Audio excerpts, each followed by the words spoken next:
welcome to Navigating Change, the podcast from Tybal Education. I'm Pete Wright, and I am here with Howard Tybal. Hello, Howard. Hello, Pete.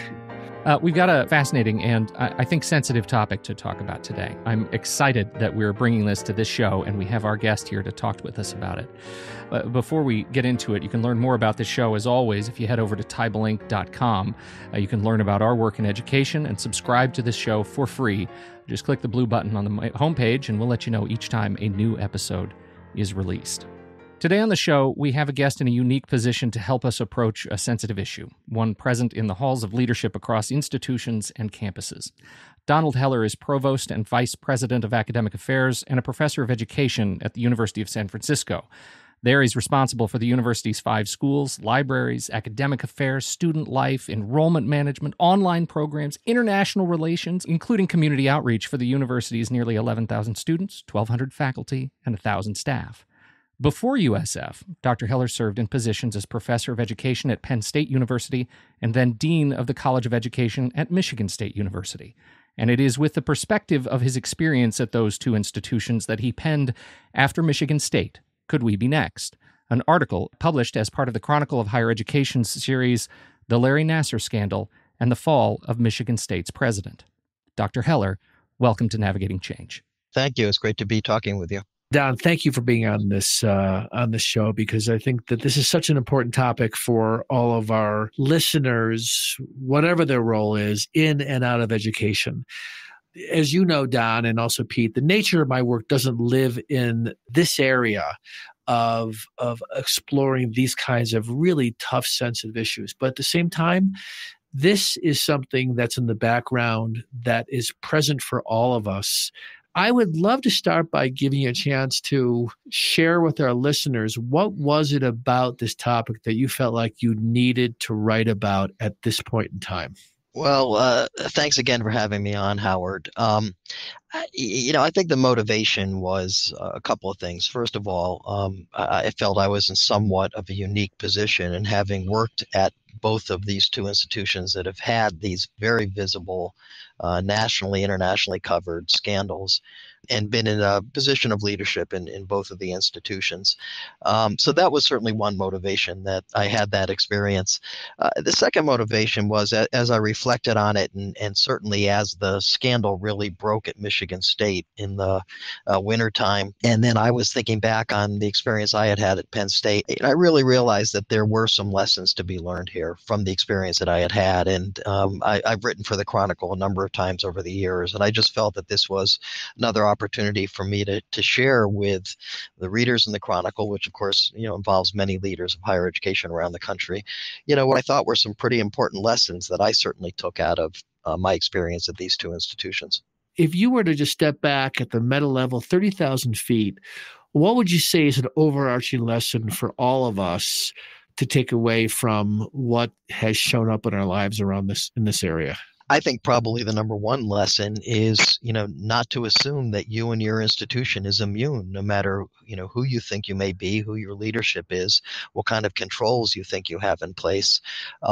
You just can't assume that there aren't, horrific things going on that, today are unbeknownst to you, but a week, a month, a year from now may come to light, and that you as a leader will have to deal with. Well, what's fascinating about that statement is because I think about everything you have to deal with and other leaders have to deal with in education. And to put ourselves in a situation where we keep ourselves open to the unthinkable, that's something from a human perspective, we actually don't want to go there. It seems to me that our bias is almost naturally to say that can't happen here, right? This idea of confirmation bias, that we believe that, your comment was great in this, where you said, we'll do all the trainings. That should be sufficient. We have all the right policies. We'll articulate the values. And now what you're saying, and I think you make clear, is maybe that's not enough. So if doing all the right things in those domains are not enough, how do you raise the bar where people can keep front and center the unthinkable? Well, it is a challenge. And of course, those of us in leadership positions know that we've got plenty of things in our regular day jobs to keep us up at night and things that we Right. worry about. And, without thinking about the unthinkable. So, of course, none of us are going to sit here on a day-to-day basis and worry about whether something as horrible as what Larry Nassar was doing or at Michigan State or Jerry Sandusky at Penn State on a day-to-day basis, we're certainly not going to be sit here worrying that we're going to get the phone call that something like that has been discovered. But the fact of the matter is, you do have to be prepared for the unforeseen, and it might not be something as terrible as either of those incidences, but you do have to be ready for the unforeseen. And I know from my experience, and I'm sure others have experienced this as well, that things do happen that you never would have imagined, never would have thought about, and all the training that we can give to people. And my own educational background is I've got a doctorate in higher education, so I've had many courses about things specifically related to management of higher education institutions. But nevertheless, none of the courses that I had in my graduate training would have prepared me for dealing with either of those situations at Michigan State or Penn State, or frankly, other things that I deal with that are certainly at a much lower level, but yet happen on a not infrequent basis here in my role as a provost of a large private university.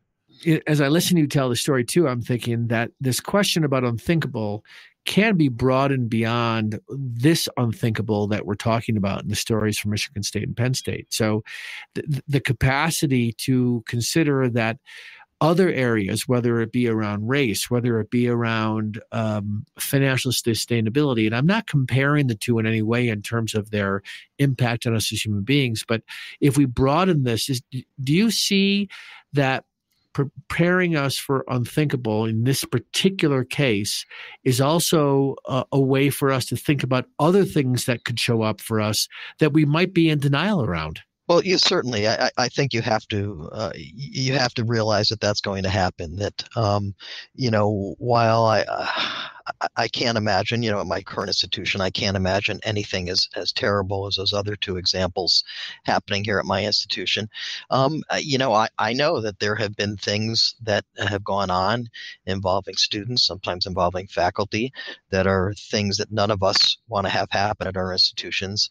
And yet we have to be prepared for those. We have to assume that things can happen and have to be ready to deal with those as the leader of the institution. It's easier to turn our head than to confront. And that's fundamentally the challenge here is giving people, helping people to understand and giving them not just a permission, but encouraging them to have the courage to step into something that could be very scary to even raise. So it's easier to just turn away from it. This gets to a question that's kind of nagging me, partially because it may be unanswerable, but partially I'm curious in your perspective on this, Don. One of the premises that Howard and I started this show on, 8 years ago was that leadership, if you want to be a leader, leadership starts in the seat you're in, right? And that's the premise about great leadership, and change starts in the seat you're in. And it's a very empowering kind of statement, and it sort of builds you up. Now, we're in this place where we have to stop and say, what else starts in the seat you're in?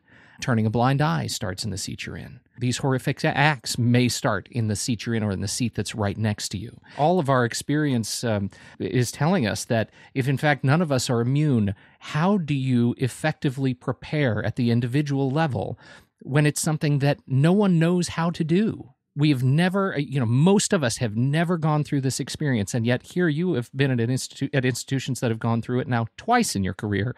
How do you effectively prepare people who have never been able to rationalize that this could happen to them? Pete, I don't think you can really prepare people adequately for these kinds of things. And the reason I say that is that if you think about two of the individuals involved at Michigan State and Penn State, and that's the presidents of the two institutions. At Penn State, it was Graham Spanier. Michigan State, Luana Simon. I would argue that both of them were among the most well-respected, well-known public university presidents at the time of their downfalls. Graham had a great deal of experience. He was very well connected, very well respected nationally as the leader of Penn State. And the same thing could be said about Luanna Simon at Michigan State. And, one of the lessons I take from this is, if you think back to Watergate, and I was I'll call myself a tween at the time of Watergate. And, what was it that got Richard Nixon in trouble? It wasn't the break-in at the Watergate office building itself. It was the cover-up. Mm-hmm. And I think if you think back on what's happened at Michigan State and Penn State, it wasn't direct actions that both Graham Spanier took and Luanna Simon took that got them in trouble and ultimately led to their downfall.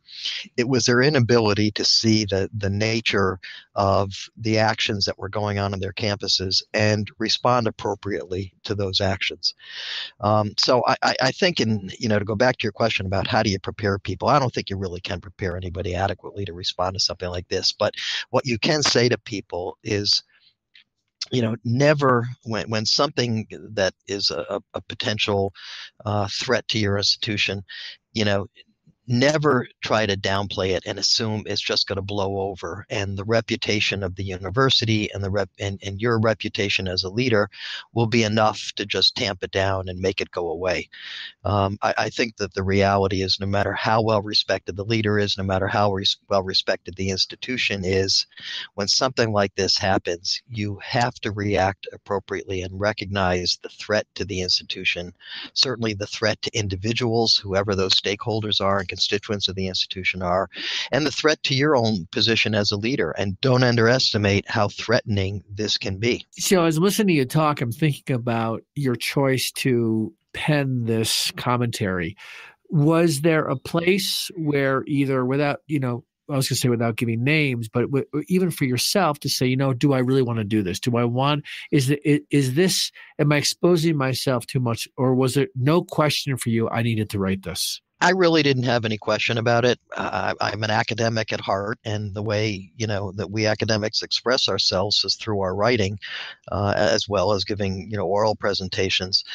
So I never really questioned whether I should write about this. And again, because I had somewhat of a unique perspective, first of all, very personally, it was somewhat cathartic to be able to write about this and share the story with people beyond my relatively close circle of friends and colleagues who knew the experiences I had had. So certainly from a personal standpoint, it was cathartic. But again, as I said earlier, I believe that I had information and some lessons that I think would be helpful to other leaders, and felt that because of that, I could share it through the Chronicle. One of my big takeaways as I read this a couple times was your willingness to put yourself in the center of being a human being like the rest of us, that you are not immune, that in all of these stories, it's not like you went into this saying that I'm above this and I know, it's not that you saw it coming, but that you knew that others need to take this seriously. Whereas I think what you did was you humanized the conversation to say, listen, I have this role at this institution, these prior ones, and I haven't seen these coming. So I am not going to approach my work around this thinking that something unimaginable could be happening here. And I think the rest of us should be in that dialogue. So let me ask you this. How have these lessons, or even after you've written this, how has this shaped some of your current thinking and even how you're operating at USF? Well, that's a good question. And I think that one of the things that I've learned from these experiences is when something, crops up on our campus, one of the first things I immediately think about is this the tip of the iceberg? Right. Where I think in the past something could have happened, I would have thought, okay, it's an incident. We know what happened. We know how we're going to deal with it. Case closed, or soon the case will be closed. But I think now anytime something like this happens, you can't help but go to that point of saying, gee, is there a lot more here than meets the eye and we just don't know about yet? And what's it going to take to unravel what's really going on here, and how long will that take, and who will be involved? I think that's one of the things I took out of my experience, is just this this notion that when something does happen, immediately going to the point of saying, is there a lot more here than meets the eye? Whereas in the past, I wouldn't necessarily have done that. Got it. That's brilliant. Thank you. Have you noticed any sort of change in the fabric of the institution, in the temper and tenor of the classroom? I would say certainly here at the University of San Francisco, I haven't noticed any change. And in both the case of Michigan State and Penn State, at Penn State, I left there 6 weeks after the Sandusky scandal broke. In the case of Michigan State, I left there, roughly a year and a half or a couple of years before the Nassar scandal broke. So I didn't have that direct experience of seeing how the institution changed, what went on in the classroom, what went on among meetings of administrators. What I do have is a lot of friends and colleagues who are still at both institutions, and I've had many conversations with them about how this has affected their lives and the lives of their students and the lives of their faculty members at the institutions. And I can tell you from those conversations that it has had a profound effect on the institutions and the way both faculty and staff and students think about these kinds of issues. It gets talked about in the classroom, it gets talked about in meetings, and it's probably not fair to say that it becomes all consuming, but I think, particularly at Michigan State right now, given the timing, this is weighing so heavily on everybody there that it's just affected almost every aspect of institutional life. Don, I'm thinking about having done so much work over the years with institutions where there's a hierarchy and people are often paying attention to how do I, if I have an issue, I'm going to raise it a level up. So in this case, if we think about, if you're a coach, you're going to raise it to your athletic director. If you're a faculty member, you're going to raise it to your dean.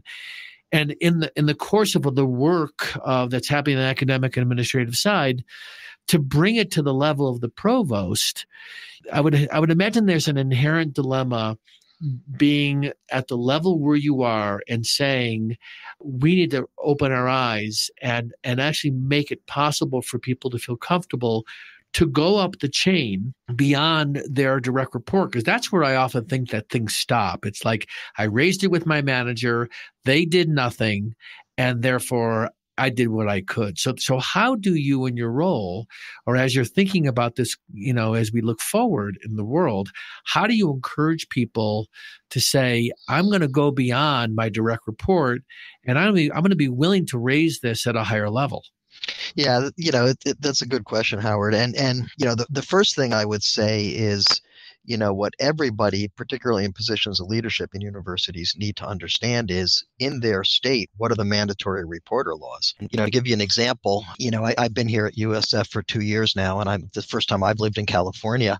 And, this past winter when the Nassar scandal broke, I got hold of our HR people and our general counsel, and I said, hey, will you please explain to me what the mandatory reporter laws are in California? Because I had never had that conversation with them. And the first thing I wanted to make sure I understood is who on our campus are mandatory reporters. And mandatory reporter laws in most states require people who are considered to be mandatory reporters, require them to notify law enforcement. It's not necessarily sufficient, depending upon it. It's different in every state, but in many cases, it's not sufficient to simply say, "Oh, I've told my supervisor." Depending upon your status, depending upon the state, you may be required, and depending upon what occurred, you may be required to make a direct report to law enforcement or child protective services or whomever, and people need to know that, and we as employers need to make sure that we're notifying any of our employees who do fall under mandatory reporter laws that they are covered and what their responsibilities are. Because if you don't do that as an employer, you can't expect people to be able to do the right thing at the right time. So, that's an example where, first and foremost, let's make sure everybody understands what their obligations are under the law. To get back to your question about, what is sufficient internally in terms of reporting within the organization, I would hope that in my organization, we would engender a culture that people, when they, discovered something untoward that was happening, that they would have an obligation and they would recognize that obligation ethically and morally to do more than say, well, I informed my supervisor, so that's all I had to do. What I would like them to have a culture of is, yes, I inform my supervisor, but I want to make sure that the right thing gets done. And beyond just my supervisor, the right individual or individuals gets notified. And, so that would mean an employee might, follow up and ask a question and say, hey, Tom, I told you about this. I know you can't necessarily share all the details, but I just want to know, is somebody dealing with this? Yeah. So I think that's the kind of culture I would hope we would have in our institution, that people would really care about this, care about the potential victims, and care enough to ask questions until somebody said, okay, stop, that's not your role. It's being, we're taking care of it. And that it's not simply, I told my supervisor, my job is done. Yeah, and I think what you're also pointing to is by getting on the phone and having those conversations, you're raising that part of this exercise for all of us is educating ourselves and knowing when we don't know something and should we be stepping in. And even in areas where we don't know what we don't know, that we take this as an opportunity. I would imagine for the institution at the leadership level to be encouraging throughout the whole organization for people to find ways to raise their level of sensitivity and understanding of the law, but also what's expected of them, and to be able to have conversation about this.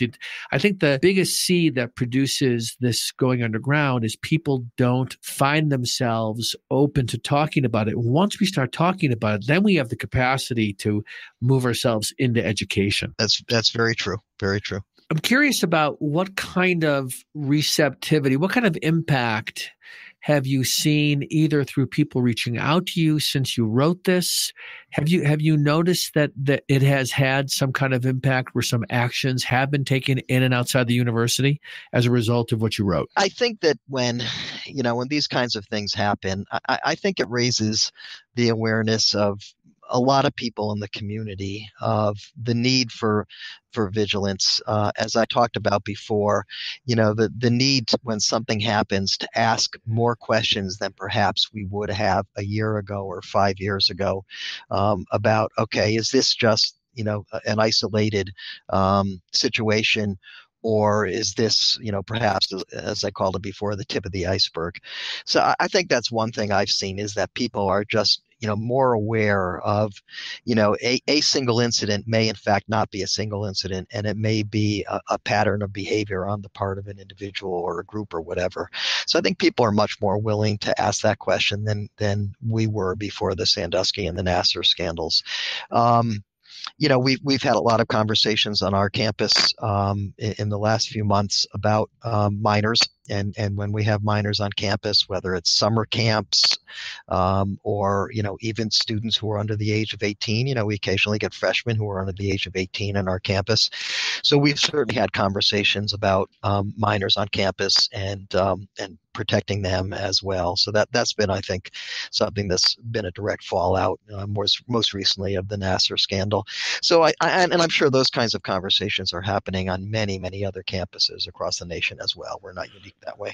Well, I'll tell you that one thing that I'm taking away from this personally is by having even a conversation with you, not just reading your piece, it raises my level of awareness because I haven't been in a position where I've experienced this or know someone personally who has experienced what this has been through. And as a result of that, there's a place where I don't bring sort of a level of connection, but the conversation with you raises my level of awareness that I need to be vigilant and I need to be conscious, even though it's very easy for those of us who have never experienced something like this, not to dismiss it, but to say, this couldn't happen here. It couldn't happen in my world. So just talking with you has made my level of awareness raise. So I think that that's something that you have that you can give to others that can go such a long way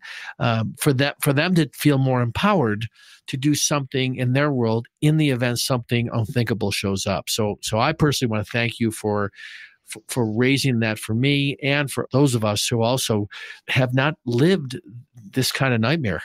Well, you're welcome, and I can tell you, Howard, that my greatest hope is that we never have to read about one of these situations again in the future. It's just a horrific experience for the victims of these two individuals, and to be broader and fair about it, they're not just victims of the individuals. I think they're also victims of institutional failure and on the part of both institutions, because from the information that has come out in both cases, I think it's pretty clear that if people in positions of responsibility had stepped forward and handled these differently, then there would have been fewer victims after some of the initial warning signs. So it's both individual failure, and I think it's fair to characterize it as institutional failure. And I just hope that we never have to see this again, that Absolutely. leaders of institutions will have learned from these two experiences of things that they can do better to prevent them in the future. Well, I absolutely, and I think, if any lesson comes out of this for me personally, I think it's sort of summed up with your conversation with President Simon in your article when you say, I can't imagine anything like this happening here, and her response is, why not? For me, that's representative of this initiative to stand up as a leader and say, I don't know how to do this, but I know I have to learn. I don't know what to do next, but I know I have to do something. And to take ownership of the level of uncertainty and do so in a transparent way. As you say, it's the cover-up that'll kill us. And in this case, we clearly have a lot to learn, but we can learn. Don Heller, Provost, University of San Francisco, thank you so much for your time and attention today. Oh, you're welcome, and thanks for having me on the podcast. I'm humbled by this conversation, and I'm just really thankful that we're bringing something that is probably is more important than most of anything we talk about, Pete. Yeah. This is something that I'm grateful that Don brought this to us on the show. Absolutely. And Howard, I mean, I think to your point exactly, for you and me, I don't know how to do this, and I know we have to learn. This is new territory, and we can do it. We will put links in the show notes, both links to Don's work at University of San Francisco to learn a little bit more about Don, but most importantly, to the Chronicle article, After Michigan State, Could We Be Next? We encourage everybody to go take a look at that. It is a fantastic piece.